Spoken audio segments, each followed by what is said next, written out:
kumpulan yang menggelar giliran ke-6 daripada 8 kumpulan.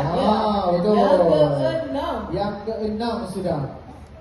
Jadi kumpulan yang ke-6 ini daripada kumpulan Mahligai Anak Seni Mas wilayah Persekutuan Labuan dengan tajuk tarian Tanah Nu Tong Bunuo yang bermaksud Tanah Tong Bunuo. Sedikit sinopsis bagi tarian ini adalah masyarakat Tong Bunuo menjadi kehidupan yang bergantung kepada pertanian dan peternakan sebagai sumber rezeki. Setiap hari para petani mengusahakan tanah, manakala para gembala menjaga ternakan yang menjadi lambang kekayaan dan kesejahteraan komuniti.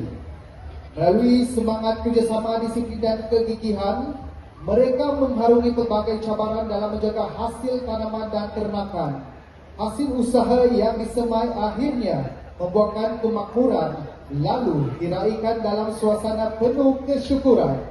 Persembahan ini diinspirasikan daripada kehidupan masyarakat Tong Bunuo dari kampung Rungkong, daerah Pitas, serta gerak tari Monom Bodo yang melambangkan hubungan erat antara manusia, ternakan dan alam dalam membina kehidupan yang sejahtera. Ini dia kumpulan yang ke-6 Mahligai Anak Seni Mas wilayah Persekutuan Labuan dengan tarian Tanah Nu Tong Bunuo, Tanah Tong Bunuo.